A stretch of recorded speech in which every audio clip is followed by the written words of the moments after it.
All right. Well, thanks for being here for this community call. I am, of course, joined by a really special guest this morning, Dr. Dan Copeland. Before I give a kind of formal introduction, I want to make just three quick comments about Dan that I think you all will appreciate. The first is that I don't think that there's a single person that I'm aware of that's been more influential in the lives of our teachers here at Atlanta Classical than Dr. Copeland. It is strange to think that you all, the community of our school, would only be meeting him now, 10 years on. But this is someone who has had a tremendous influence on the growth of the Barney Charter School Initiative, the network of public classical schools that have been launching across our country. And more importantly, someone that our teachers look to, and I really do mean this, as a kind of hero in the teaching life. Someone whose wisdom and instruction and kindness they have turned to over and over in their lives as a source of motivation and comfort. And so it really is just a kind of joy for me to introduce all of you to Dr. Copeland. Two other things. Dr. Copeland teaches a class at Hillsdale College called Children's Literature, which for those of you that are very astute might notice sounds a little bit like the senior capstone class that we offer here at Atlanta Classical, Lessons in Wonder. It was a few years ago that Mr. Sheps and I realized that so many of our graduating seniors are matriculating into college and asking this question about how they preserve a sense of wonder as they move into the university. And we, of course, had the perfect class for them when they asked this question, which was essentially a class that Dr. Copeland taught at Hillsdale College, continues to teach, called Children's Literature, which many of my colleagues took, my own wife took, and remembers it as maybe the most important class that she took in her time at the school. Finally, a third point is that Dr. Copeland has given many of us one of the single best pieces of advice about teaching that I think actually originated with a friend of his. I don't know if this was a Dr. Copeland original, but this is that a good teaching life, or rather a good life, leads to good teaching, or rather, I think it might be something like good teaching is the overflow of a good life, the natural expression of a good life. Which amidst the doldrums of February, amidst the chaos at the beginning of the year, the challenges of April and May, is such an important thing for our faculty to return to, right? That your own sense of wonder, right? Your own pursuit of truth and goodness and beauty will express itself in the classroom. And so I'm really grateful to Dr. Copeland for saying that, right? For knowing to say to young teachers especially, kind of making sacrifice after sacrifice at the cost of your own health and well-being and sort of, intellectual life is bad for your students. Now, a formal introduction, and then we'll get into our conversation. So Dr. Copeland is the Dean of the Graduate School of Classical Education and a professor of education at Hillsdale College. Formerly, he served as the Dean of Faculty at Hillsdale. He earned his bachelor's in Spanish from Liberty, an MA in linguistics from Oakland University, and a PhD in education from Michigan State. He began his career in education as a high school teacher. At Hillsdale, he teaches courses on English grammar and classical children's literature. In 2013, Dr. Copeland was named Hillsdale's Professor of the Year. In 2016, he was a resident scholar at the C.S. Lewis Study Center in Oxford, England. In 2017, Dr. Copeland received the Emily Daughtry Award for Teaching Excellence at the college. He's the former editor for the Journal of the Society for Classical Learning. He currently serves as an advisor to the Barney Charter School Initiative and sits on the advisory board for the Institute of Classical Education. His research focuses on classic children's literature and English grammar instruction. He's the co-author of an English grammar curriculum titled Well-Ordered Language, The Curious Child's Guide to Grammar, published by Classical Academic Press. And this was missing from the bio that I took from the website, but also, of course, the author of the book that is the sort of exigency for today's discussion, Tried and True, a primer on good instruction. So, Dr. Copeland, thanks very much for joining us this morning. Yeah, thanks, Mr. Andrews. I'm really grateful to be here. I'm really grateful to speak to the ACA community. it's one of those schools that we point to. I mean, no school is perfect, just like no one is perfect, but it's one of those schools that we point to and we point people to observe and to see the kind of education that we're trying to cultivate around the country. So it's an honor to speak, to parents today. So thanks. So I'd actually love to begin with just an element of sort of my introductory comments on you, which is the fact that you teach a class in children's literature at Hillsdale, which is a strange thing, and I imagine not a part of the average person's experience at college. And many of my friends that took the class were not education majors, right? We're not necessarily planning to go and teach children's literature. Why do you do that, right? Why is this an important study even later in life? Yeah, that's a great question. I did not, study literature formally. I wasn't an English major in college. In fact, although I was interested in language, in the study of language, I was more interested in the technical aspects of it, how language works, how we use it to communicate, much more technical, much more practical.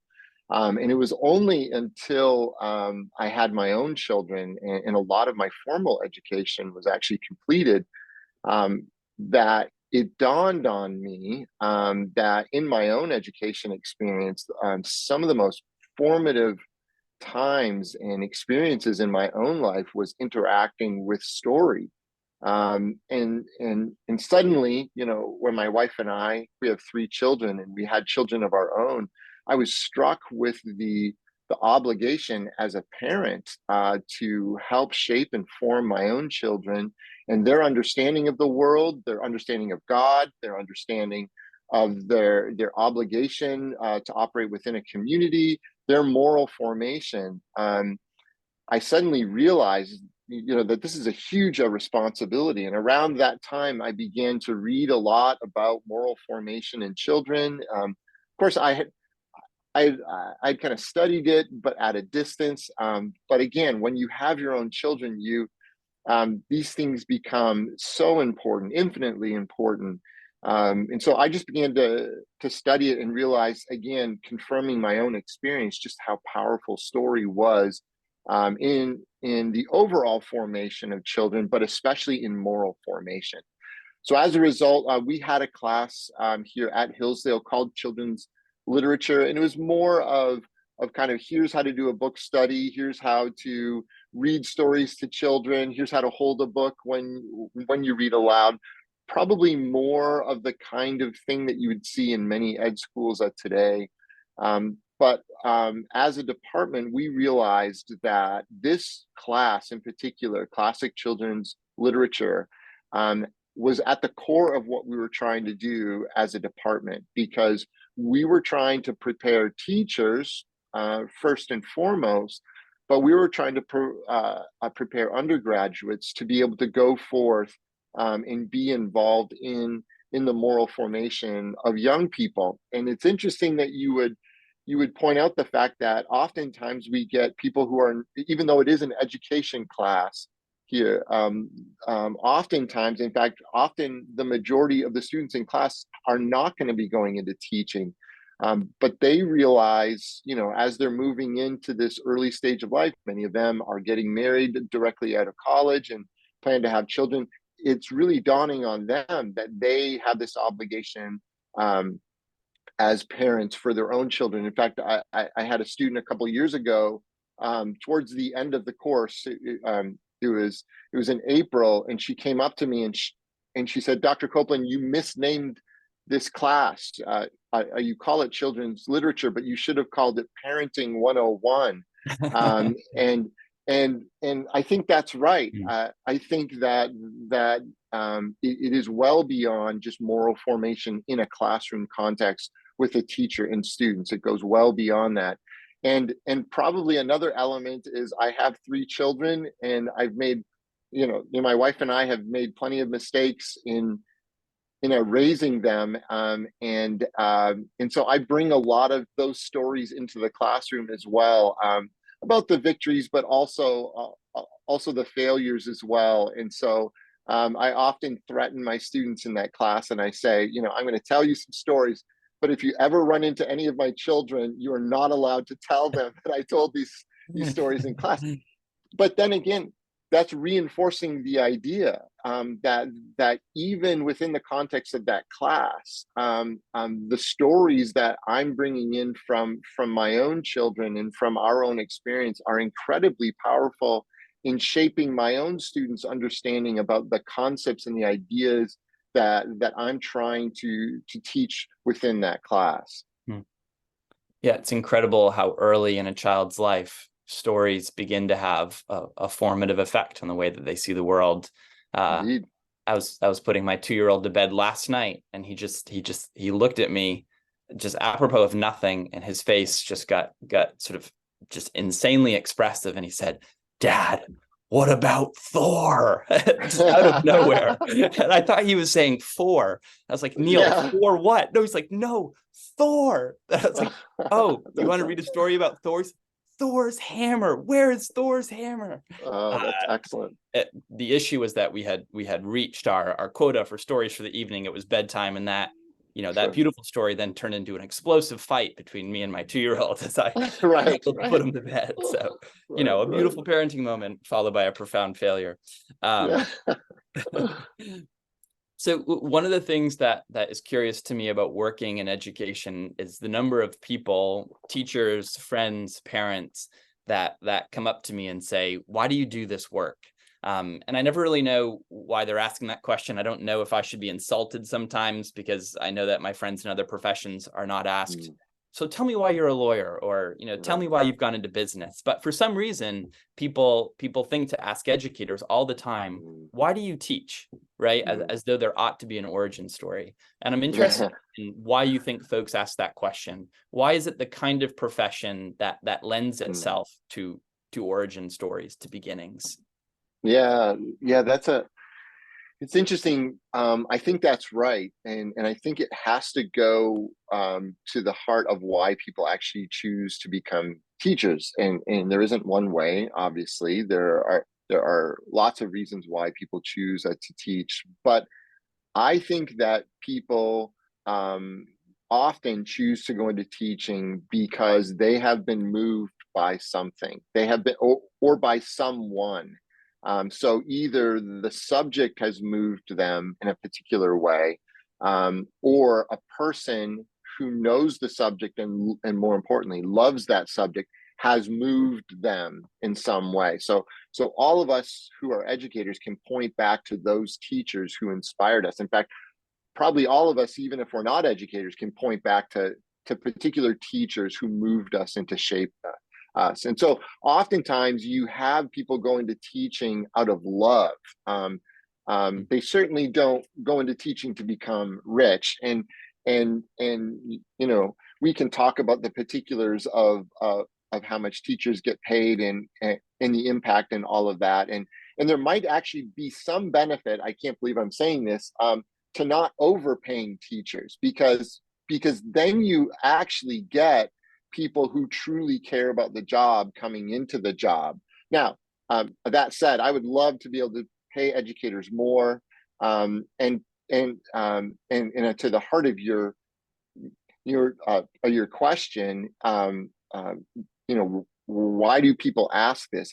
I'm sure it's a combination of teacher pay, and also of the fact that oftentimes we see parents who may have 2, 3, 4 children, and it's overwhelming, and it can be really tiring. And then you have an educator who is oftentimes alone in a room with 20 to 25 students, and you say, how on earth can you do that day after day after day? How can you have that patience to be able to deal with that? So I think behind your question is that idea that it's hard work, and it takes a lot of patience and endurance.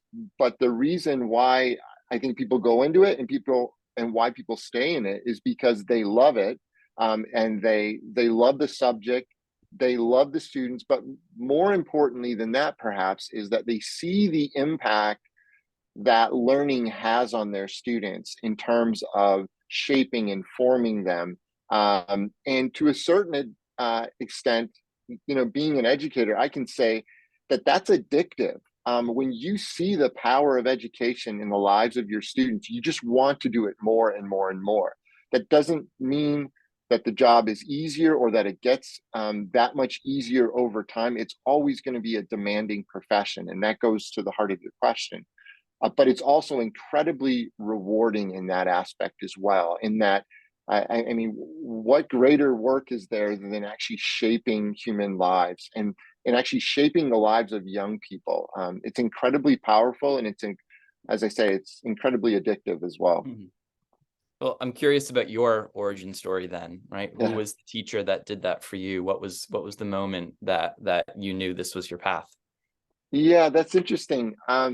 Because my dad, although he was not a teacher in a K-12 context, he taught plenty at actually at the higher ed level, and so I was always around the idea of kind of being a teacher. So although I was never in class with him and I never got to see him up in front of his students, I saw the work that went on um, uh, behind the scenes and kind of the life of the mind that he pursued. And so we always had books around the house. My parents, to their credit, read aloud to us frequently. In fact, we would actually read together as a family, which I know is very rare. Even back then, it was rare. When I was a child. So it felt natural in terms of just being around learning, being around books.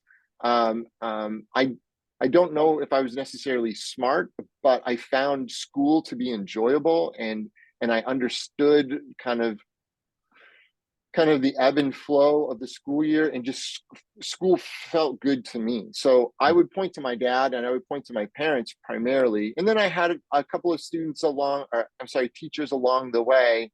In fact, I identify a few of them. I actually dedicated the book to those mentors, tried and true. I actually dedicated the book to the mentors in my life who had been those inspirational teachers, and who had taken time. I knew they were busy, they had lots of responsibilities, but they were willing to take the time to invest in me. And I thought, wow, there's no greater work than that. Hmm. So, So the book is very short and humble in a way. I hmm, love that you describe it as providing a standard for good teaching.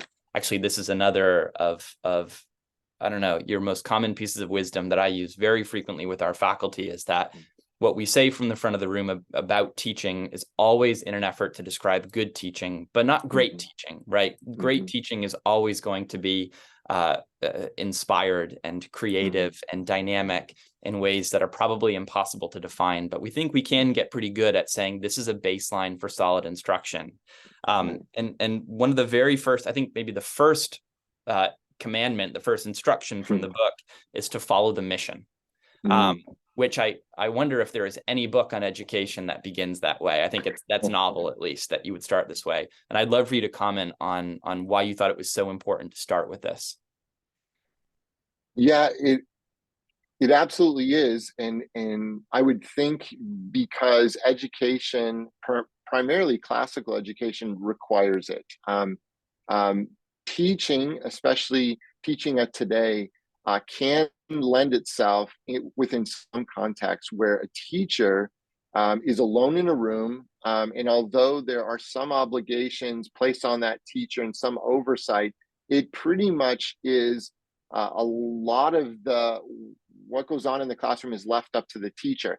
And to a certain extent, that's good because you don't want to micromanage your teachers and tell them they have to do things like this, like right down the line, because as you pointed to, you'll never get to great teaching if you micromanage you your teachers. But early in my career, I was in a traditional public school. I worked in a traditional public high school, and I was just struck, by the lack of advice and insight and oversight, quite frankly, that I received. I asked, when I started the position, what's the curriculum? what do I need to follow? And I was pointed to the textbook room and said, well, there's, level one and there's level two. And that was the oversight that I had. And I just felt like, well, what are we working towards here? And I really struggled with that. And I went looking for it. And oftentimes what I discovered is that, again, I was left on on my own. If there is something as important as education, human formation, it should be a collective effort by, of course, the family primarily, but if the family is using a school as a resource, the school ought to have a common sense of understanding about what it's actually trying to do. And that should be communicated all the way across the board to the entire faculty and staff, so that everything that is done within the school is pointing and moving towards that mission. If not, you're going to have teachers teaching in one direction, their own conception of what school is. You'll have turf wars where you'll have departments competing against other departments, where if you all have a common understanding about what a school is and what it's trying to do and what it's trying to move towards, and quite frankly, that the faculty and staff are reminded of that frequently and encouraged to teach in light of that, I think it's going to be not only successful, but it's going to be incredibly powerful and actually moving in a common direction. Because if not, it's going to be fractured, and then it's not going to be the education that it should be, quite frankly. Mm-hmm. One of the popular ways to describe a teacher's role in the classroom that I've encountered, in the last 10 years is this notion that the teacher should not be the sage on the stage, but rather the guide on the side, right? That's the expression. And the theory is that we sort of want to, decenter the teacher, and put them on the periphery so that students can drive the conversation. And I think there's something good in this insofar as educational theorists, whomever are interested in placing the burden of learning directly on the students and ensuring that the teachers are not driving discussion entirely.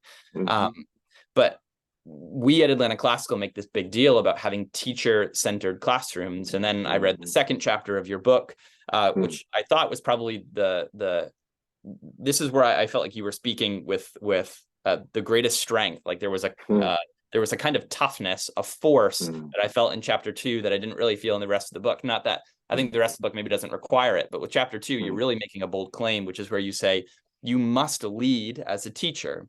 If you're unable or unwilling to embrace your role as a classroom leader, or if you lack the potential to grow into that role within the first few years of teaching, you have no business being a teacher.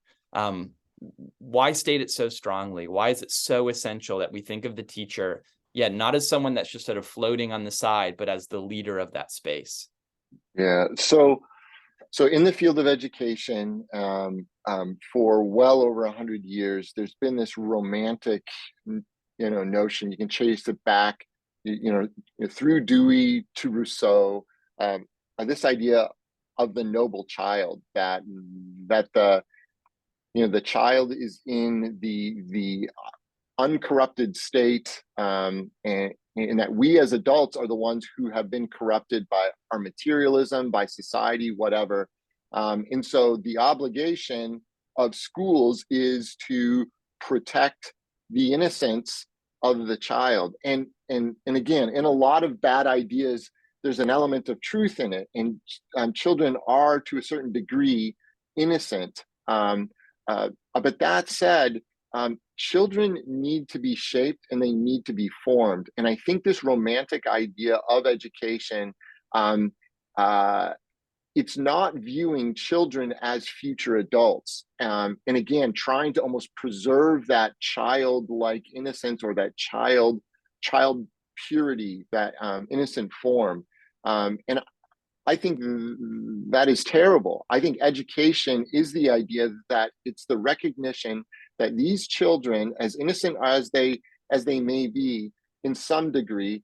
They need to be shaped, they need to be formed. And in order to do that, mature, responsible, moral adults need to come in, and actually not just explain what it means to be a mature human being and what it means to be an adult, but actually live that out in front of the students.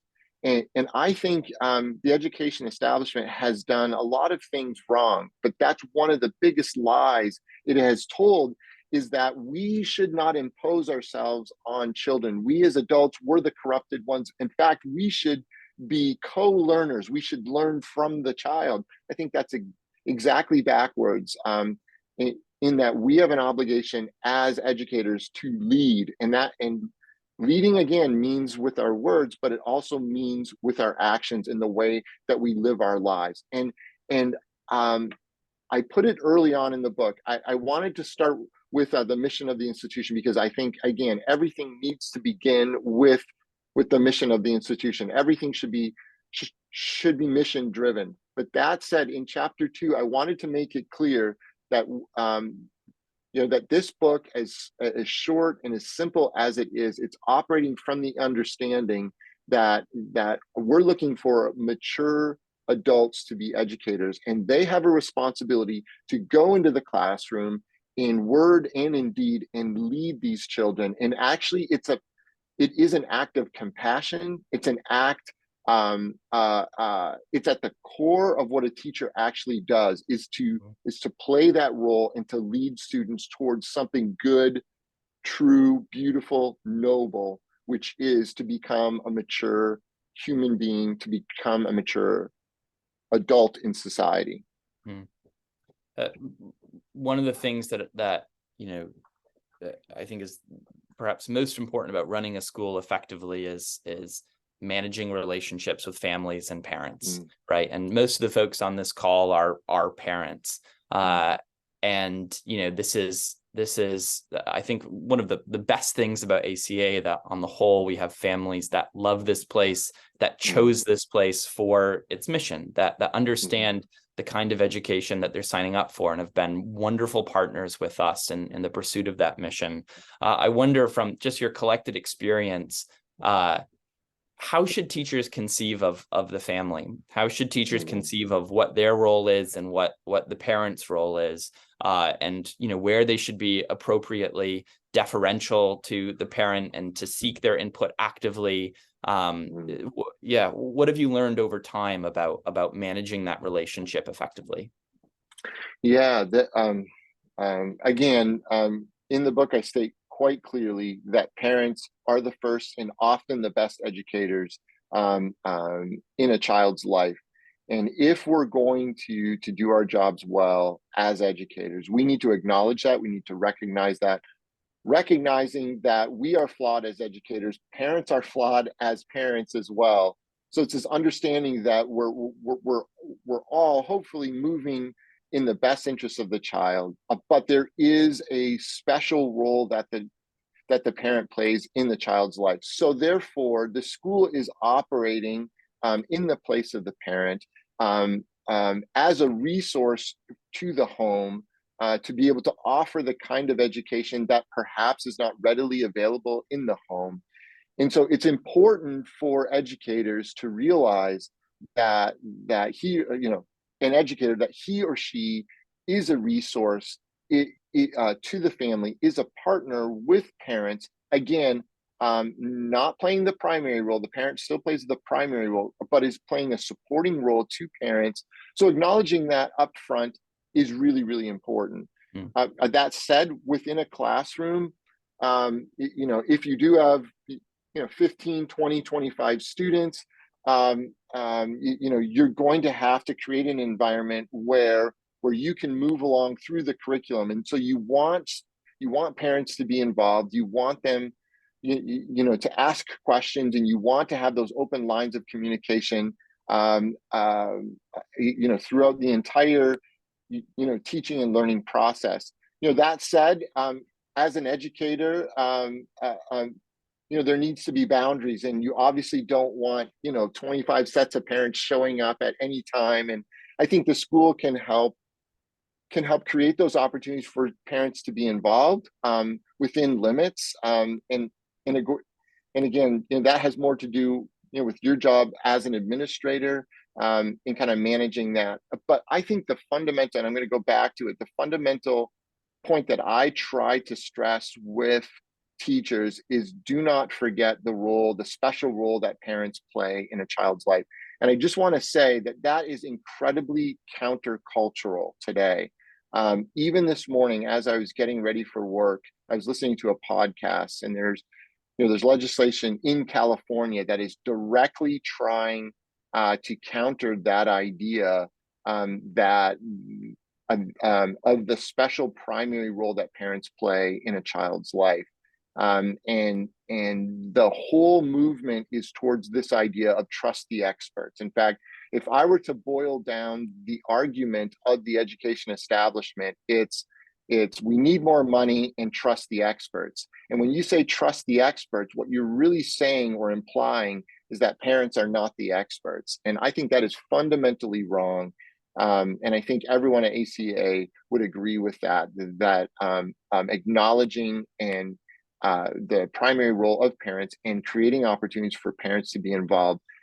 That's the way that education is actually done right. So.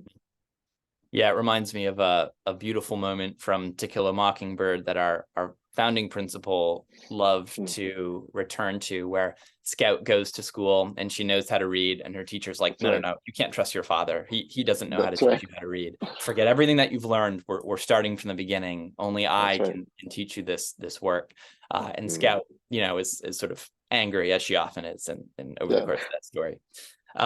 Well, another parent-centric question, and I asked this one a little bit playfully.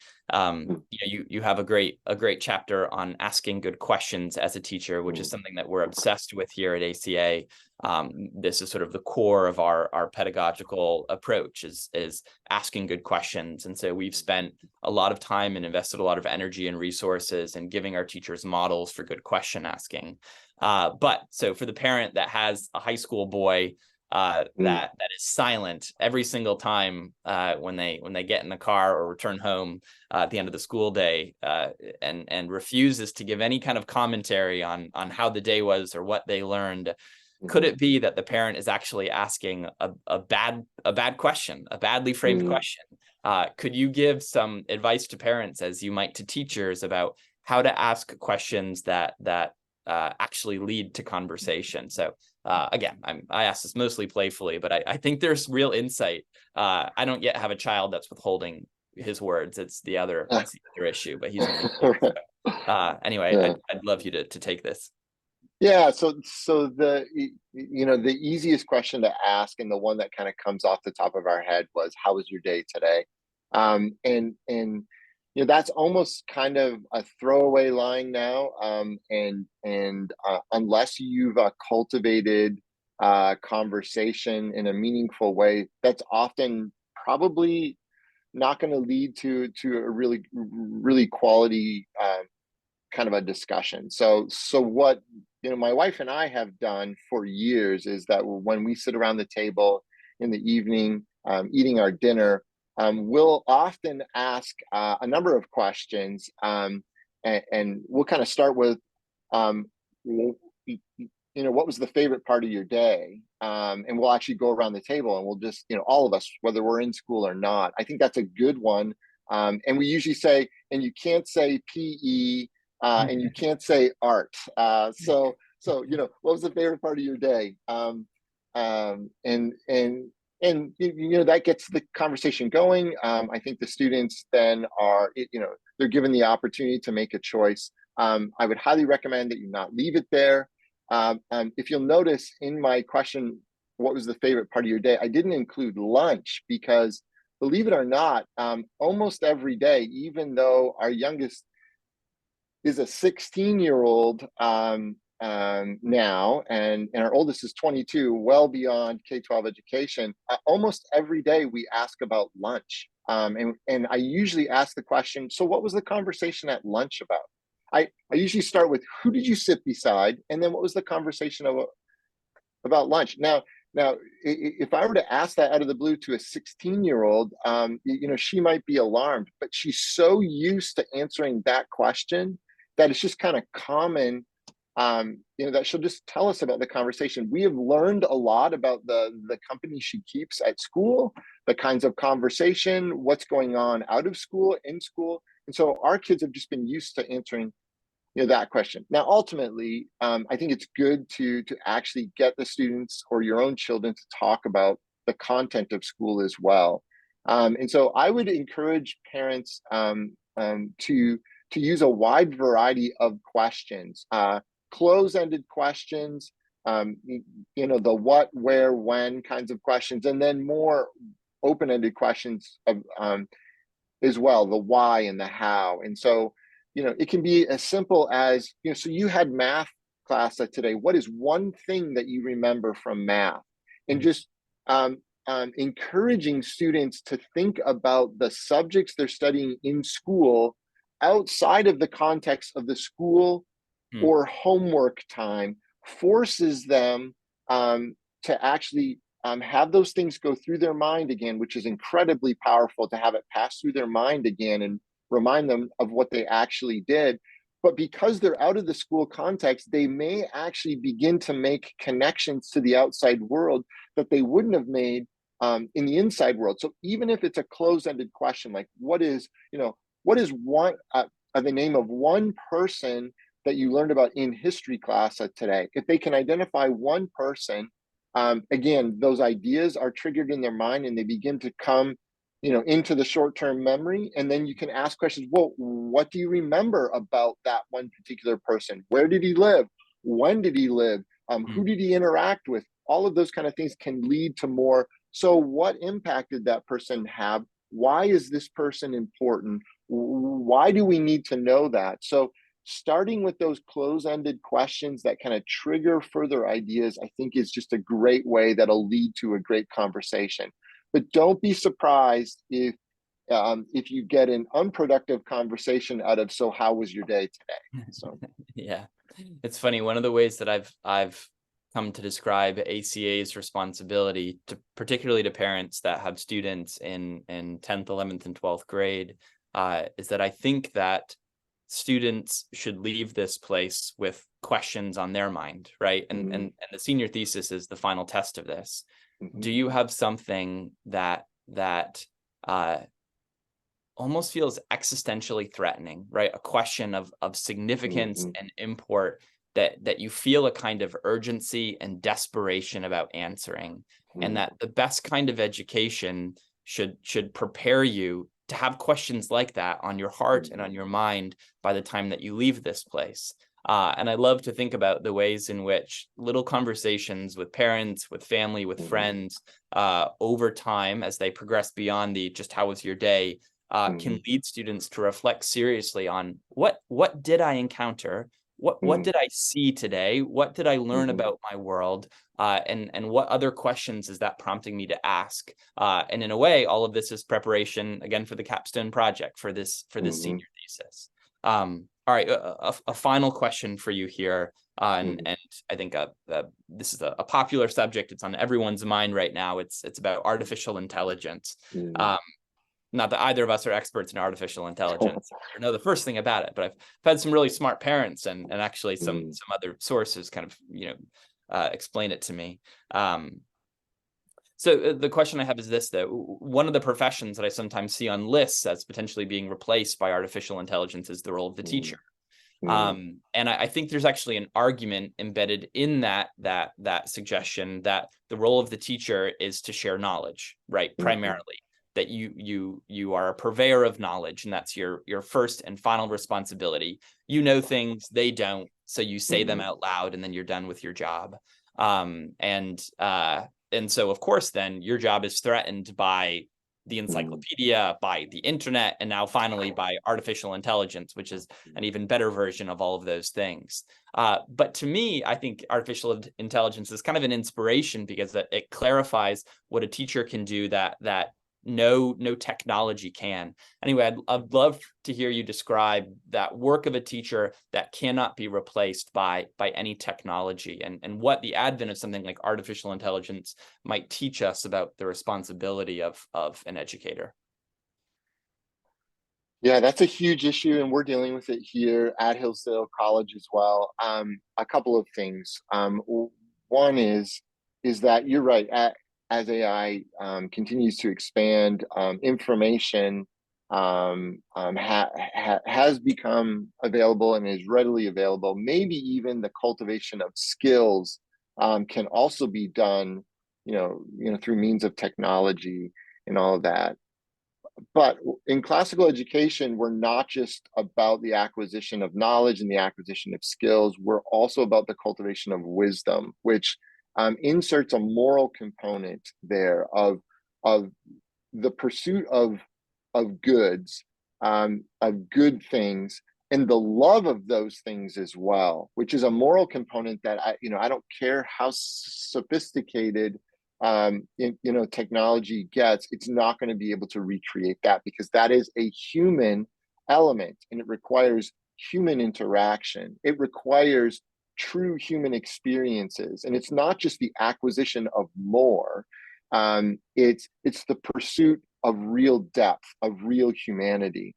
And so in that regard, yes, information, skills, they can be acquired, and we will continue to use technology to acquire those things. After all, I'm speaking to you while staring at an iPad, right? And so there are good things here.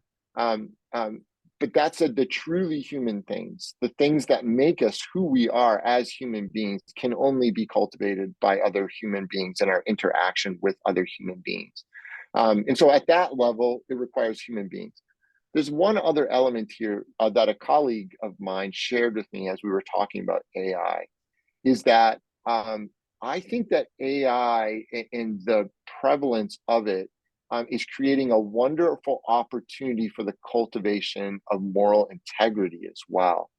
Because again, we're interested in the cultivation of future adults, people who are going to be adults, and they're not going to have the peering eye of parents and the peering eye of educators looking at them every day of their life. And at some point, we have to cultivate a sense of love and a sense of humanity, that we're going to pursue the right thing, even if it requires more work.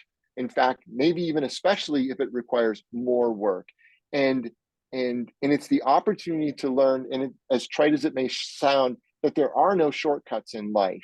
That if you want the things that really, really matter, it takes effort. It takes doing the work and seeing it through, especially when no one is watching you. And that's why I bring up integrity, because that's choosing to do the right thing when no one's watching you. So I think AI is creating an opportunity for us to be able to prepare young people, again, along the way, incrementally, so that when they go and they're on their own, they're choosing to pursue the good, despite the fact that they're not being hemmed in by the watching eye of parents and all of that. So it actually creates a wonderful opportunity for moral maturity, I would say. Well, Dr. Copeland, we are incredibly grateful for your time and for your wisdom. It's funny how much of this conversation did sort of turn around the subject of parenting, which you commented on, in children's literature being the real subject, how to parent well. So yeah, certainly I've learned a lot today, and yeah, I really am grateful that you spoke to us this morning. Yeah, thanks a lot. I appreciate it. It was my pleasure. All right. Well, everyone have a wonderful day, and I will see you all at this time next week.